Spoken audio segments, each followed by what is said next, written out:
यदि प्रेम का मतलब सिर्फ पा लेना होता तो हर हृदय में राधा कृष्ण का नाम नहीं होता। मैं ना तो तुम्हारी महंगी भेंट से प्रसन्न होता हूँ, ना दिखावटी दान दयालुता से। अगर मेरे मन को हरना है तो मुझे प्रेम से पुकारो, मैं हाजिर हो जाऊंगा। प्रेम वो नहीं जो इजहार किया जाए, प्रेम तो वो है जो महसूस किया जाए। प्रेम वो नहीं जो पाया जाए, प्रेम तो वो है जो जिया जाए। सच्चा प्रेम वो होता है जिसमें दूर रहने के बाद भी हर पल दिल में उसी इंसान का नाम हो। प्रेमी का सबसे बड़ा सहारा उसका प्रेम ही होता है। जिस प्रेम में प्रमाण देना पड़े वह प्रेम नहीं है। प्रेम को प्रमाण की नहीं, समझने की जरूरत होती है। जिससे प्रेम करते हो उसे समझने की कोशिश करो। परखने के लिए तो सारी दुनिया पड़ी है। सृष्टि में एक प्रेम ही है जो लाख प्रयत्न करो खत्म करने का, लेकिन वो बढ़ता ही जाता है। प्रेम अगर सच्चा होगा तो वो आपकी परीक्षा नहीं प्रतीक्षा करेगा। जिस पर राधा को गुमान है यही वही कृष्ण है जो राधा के दिल हर जगह विराजमान है। समय देखकर नहीं, समय देकर प्रेम करना सीखो। जहां आपकी कोई कीमत नहीं है वहां पर रुकना अनुचित है, चाहे वो किसी का घर हो या किसी का दिल। प्रेम में कोई वियोग नहीं होता। प्रेम ही अंतिम योग है, अंतिम मिलन है। दिल से जो दिया जा सकता है वो हाथ से नहीं, और मौन से जो कहा जा सकता है वो शब्द से नहीं। अपने कभी छोड़कर नहीं जाते, और जो चले जाए वो अपने नहीं होते। प्रेम सुख के साथ दुख भी लाता है, पर जो उस दुख को सुख समझता है उसका प्रेम शुद्ध और सच्चा है। जब किसी के साथ भूत, वर्तमान और भविष्य समय के विचार आते हैं, बस वहीं से प्रेम का जन्म होता है। किसी से प्रेम करने की कोई वजह नहीं होती। प्रेम तो सिर्फ प्रेम है। यदि वजह है तो वो प्रेम नहीं, पसंद है। जो मनुष्य से प्रेम नहीं कर सकता वह परमात्मा से कभी प्रेम नहीं कर सकता। सब कुछ झूठा हो सकता है मगर प्रेम में बहाए आंसू नहीं। प्रेम और आस्था दोनों पर किसी का जोर नहीं। ये मन जहां लग जाए वहीं ईश्वर नजर आता है। प्रेम में दर्द हर एक को मिलता है, बस जो सह जाता है वो प्रेम निभा जाता है। मुक्ति की इच्छा का अंत हो जाना ही मुक्ति है, और प्रेम की तलाश का अंत हो जाना ही प्रेम है। हर एक चीज तब तक सुंदर है जब तक आप उसे प्रेम करते हैं। कभी कभी उनसे भी दूर होना पड़ता है जिनके साथ हम पूरी जिंदगी गुजारना चाहते हैं। जिंदगी में सच्चे प्रेम का मतलब सिर्फ वही जानता है जिसने कभी सच्चा प्रेम करके खो दिया हो। प्रेम तो आखिर प्रेम है, आज नहीं तो कल जरूर होगा। प्रेम में स्वतंत्रता दी जाती है, अधिकार नहीं पाया जाता। प्रेम का अर्थ है कि सभी सुख, दुख और मोह से परे रहना। शादी करने के बाद किसी और से प्रेम करना गलत है, तो प्रेम होने के बाद किसी और से शादी करना भी गलत है। अहंकार करने पर इंसान की प्रतिष्ठा, वंश, वैभव तीनों ही चले जाते हैं। विश्वास ना हो तो रावण, कौरव और कंस का अंत देख लो। मुश्किल वक्त हमारे लिए आईने की तरह होता है जो हमारी क्षमताओं का सही आभास हमें कराता है। सभी प्रकार के हथियारों में समय ही सर्वोपरि है, क्योंकि समय सब कुछ मार देता है। किसी दूसरे के जीवन के साथ पूर्ण रूप से जीने से अच्छा है कि हम अपने स्वयं के भाग्य के अनुसार अपूर्ण जिए। परिवर्तन ही इस संपूर्ण संसार का नियम है। इसलिए व्यक्ति को कभी अपने वर्तमान पर घमंड नहीं करना चाहिए। अपने काम पर अपना दिल लगाओ, लेकिन इसके इनाम पर कभी नहीं। इस संसार में देखने के लिए बहुत सारे खूबसूरत स्थान हैं, पर सबसे खूबसूरत जगह है बंद आंखों से अपने भीतर देखना। प्रेम का अर्थ विवाह करना नहीं होता, बल्कि पूरी निष्ठा के साथ समर्पण करना होता है। व्यक्ति को अपने आप को सदैव ईश्वर को समर्पित कर देना चाहिए, तभी वह दुखों, चिंता और परेशानियों से मुक्त रह सकता है। माफ करना और शांत रहना सीखिए, वो एक ऐसी ताकत बन जाएगी कि पहाड़ भी रास्ता देंगे। व्यक्ति को अपने इंद्रियों को वश में रखने के लिए बुद्धि और मन को नियंत्रित रखना होगा। जो होने वाला है वो होकर ही रहता है, और जो नहीं होने वाला वह कभी नहीं होता।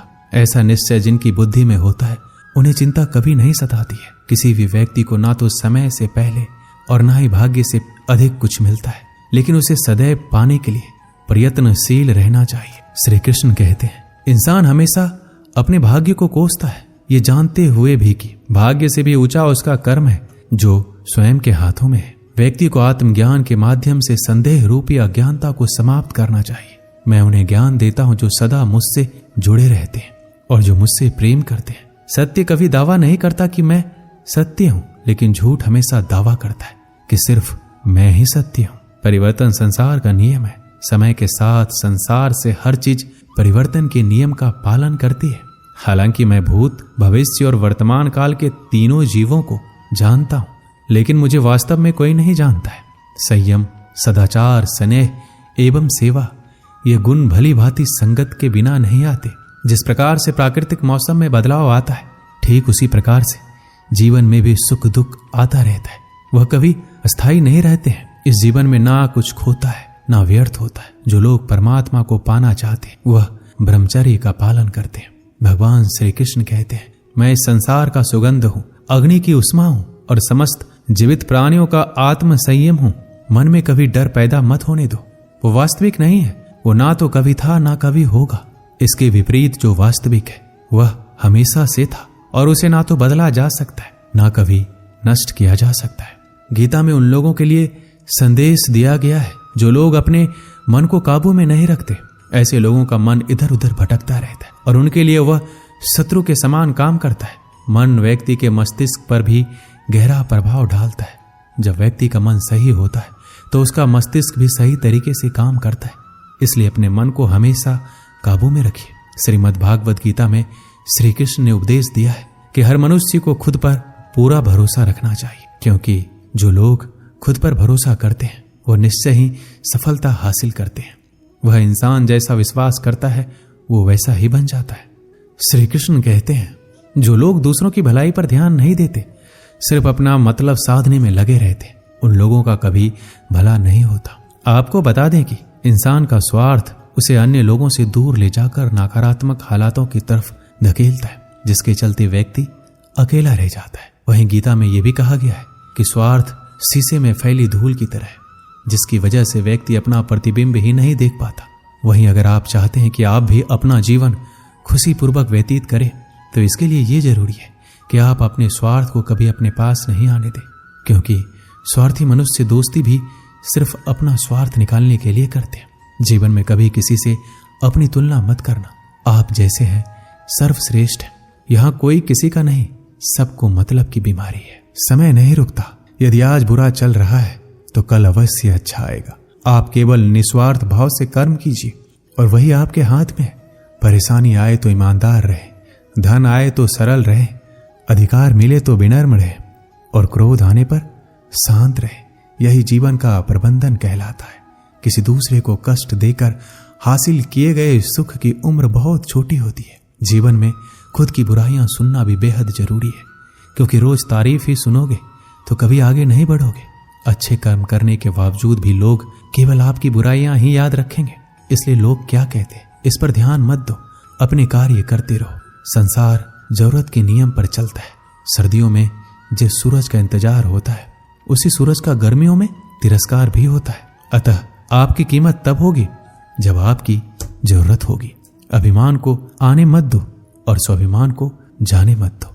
अभिमान तुम्हें उठने नहीं देगा और स्वाभिमान तुम्हें कभी गिरने नहीं देगा। कर्म में विश्वास रखो। आपको अपनी अपेक्षाओं से सदैव अधिक मिलेगा। मांगना नहीं, कमाना सीखो। फिर चाहे इज्जत हो या दौलत, सोच का ही तो फर्क होता है। वरना समस्याएं आपको कमजोर करने के लिए नहीं, बल्कि मजबूत बनाने के लिए आती है। जिस दिन आप अपनी हंसी के मालिक खुद बन जाओगे, तब आपको कोई भी रुला नहीं सकता। अगर कोई आपसे मांगे तो दे दिया करो, क्योंकि भगवान ने आपको देने वालों में रखा है, मांगने वालों में नहीं। समझदार इंसान का दिमाग चलता है और ना समझ इंसान की जुबान। गरीब रहोगे तो कोई ध्यान नहीं देगा। मेहनत करोगे सब हंसेंगे और कामयाब होंगे तो सब जलेंगे। ताकत अपनी शब्दों में डालो, आवाज में नहीं, क्योंकि फसल बारिश से उगती है, बाढ़ से नहीं। याद रखना, अच्छे वक्त को देखने के लिए बुरे वक्त को भी झेलना पड़ेगा। सेवा सबकी करो, लेकिन आशा किसी से मत रखो, क्योंकि सेवा का असली मूल्य भगवान ही देते हैं। खुद को काट कर भी रख दोगे तो ये दुनिया आपसे खुश नहीं होगी। इसलिए वो करो जो मन चाहे, वो नहीं जो दुनिया चाहे, क्योंकि दुनिया की पसंद को बदलते वक्त नहीं लगता। घमंड के अंदर सबसे बुरी बात ये होती है कि वो आपको कभी महसूस नहीं होने देगा कि आप गलत हैं। जिंदगी में दो चीजों का कभी घमंड मत करना, पैसा और सूरत। गरीबी आते देर नहीं लगती और चेहरा किसी हादसे में बदलते जरा भी वक्त नहीं लगता। जितना कम बोलोगे उतना ज्यादा प्रभावशाली आपके शब्द होती जाएंगे। रिश्तों को जोड़े रखने के लिए कभी अंधा, कभी गूंगा, कभी बहरा होना पड़ेगा। यदि कहने के लिए कुछ अच्छा नहीं है तो चुप रहना एक बेहतरीन विकल्प है। कोई आज तो कोई कल बदलता है। यकीन करो, सब बदलते हैं। दुनिया बड़ी भुलक्कर है, वो तो उतना ही याद रखती है जितने से उसका मतलब होता है। सहारा कोई कोई ही देता है, धक्का देने को हर शख्स तैयार बैठा है। अपनी कमियों को केवल हम दूर कर सकते हैं और कोई नहीं, बल्कि सब केवल इसका फायदा उठाना जानते हैं। जिंदगी जीना आसान नहीं होता, बिना संघर्ष कोई महान नहीं होता। जिस दिन आपके सामने कोई समस्या ना आए तो समझ लेना आप गलत रास्ते पर सफर कर रहे हैं। झूठ, धोखा और बहाने आपको कुछ पल की खुशी देंगे, लेकिन इसकी कीमत आपको भविष्य में चुकानी पड़ेगी। लोग कहते हैं पैसा रखो, बुरे वक्त में काम आएगा, लेकिन सच तो यह है कि सिर्फ श्री कृष्ण पर भरोसा रखो, वो बुरा वक्त आने ही नहीं देंगे। एक बार की बात है, सम्राट किसी बात पर अपने वजीर से नाराज हो गए। नाराजगी में उन्होंने वजीर के लिए फांसी की सजा का ऐलान कर दिया। फांसी का समय शाम के 6 बजे निश्चित किया गया। फांसी की सजा दिए जाते समय वजीर दरबार में उपस्थित नहीं था। सम्राट ने सैनिकों को आदेश दिया, जाओ जाकर वजीर को बता दो, शाम को ठीक 6 बजे उसे फांसी पर लटका दिया जाएगा।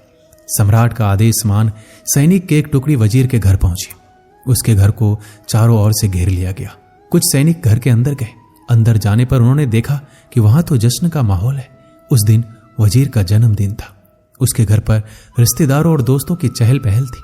संगीत बज रहा था, नाच गाना चल रहा था, पूरे घर में पकवान की खुशबू फैल रही थी। कुल मिलाकर वहां माहौल बड़ा खुशनुमा था। सैनिकों ने भरी महफिल में ऐलान कर वजीर को फांसी की सजा के बारे में बताया। यह भी बताया कि फांसी शाम 6 बजे दी जाएगी। यह ऐलान सुनकर वहां मौजूद हर शख्स हैरान रह गया। फौरन संगीत और नाच गाना बंद कर दिया गया। रिश्तेदार, दोस्त और परिवारजन उदास हो गए। तभी कमरे में छाई खामोशी में वजीर की आवाज गूंजी, ऊपर वाले का लाख लाख शुक्रिया कि उसने फांसी के लिए शाम 6 बजे तक का वक्त दे दिया। तब तक हम सब जश्न मना सकते हैं। वजीर की बातें सुनकर दोस्तों, रिश्तेदारों और परिवारजनों ने कहा, कैसी बात कर रहे हो? फांसी की सजा सुनाई गई है और तुम जश्न मनाना चाहते हो? वजीर ने किसी तरह सबको समझाया और जश्न फिर से शुरू करवाया। दोस्त उदास थे, लेकिन वजीर की खुशी के लिए जश्न में शामिल हो गए। यह खबर सैनिकों द्वारा सम्राट तक पहुंच गई। सम्राट पूरा माजरा जानने के लिए वजीर के घर पहुंच गया। वहां पहुंचकर जब उसने सबको जश्न मनाते हुए देखा तो वह भी दंग रह गया। उसने वजीर से कहा, तुम पागल हो गए हो क्या? शाम 6 बजे तुम्हें फांसी पर लटका दिया जाएगा और तुम जश्न मना रहे हो? वजीर बड़े ही अदब से बोला, हुजूर, आपको बहुत बहुत शुक्रिया कि आपने फांसी का वक्त शाम 6 बजे निश्चित किया है। इस तरह मुझे शाम 6 बजे तक का वक्त मिल सका। यदि आप मुझे ये वक्त ना देते तो मैं अपने परिवार, दोस्तों और रिश्तेदारों के साथ जश्न कैसे मना पाता? फांसी पर लटकने से पहले मेरे पास शाम तक का वक्त है, तो ये मैं जाया क्यों करूं? मेरे पास जितना भी वक्त है उसे मैं खुशी खुशी गुजारना चाहता हूं। ये बात सुनकर राजा ने वजीर को गले लगा लिया और कहा, जिस इंसान को वक्त की कदर है, जो जिंदगी का हर लम्हा खुशी खुशी गुजारना चाहता है, उसे मौत कैसे दी जा सकती है? उसे जीने का पूरा हक है। तुम्हारी बातों ने हमारा दिल खुश कर दिया। तुम्हारी फांसी की सजा माफ की जाती है। दोस्तों, इस कहानी से हमें यही सीख मिलती है, जिंदगी खूबसूरत है, इसका हर लम्हा खुशी के साथ गुजारे। यह जरूर है कि जिंदगी में कई बार मुश्किलों से भरा वक्त सामने आ खड़ा होता है और हम परेशान हो जाते हैं। ऐसे में हम जिंदगी जीना ही छोड़ देते हैं। मुश्किलों से हारे नहीं, उसका सामना करें और खुशी के साथ करें। जो भी समय आपके पास है उसका पूरा सदुपयोग करें। ये जिंदगी बार बार नहीं मिलने वाली, इसे खुलकर जिए। दोस्तों, इस वीडियो में बस इतना ही। मिलते हैं अगले वीडियो में। अपना ख्याल रखिएगा। जय श्री कृष्ण।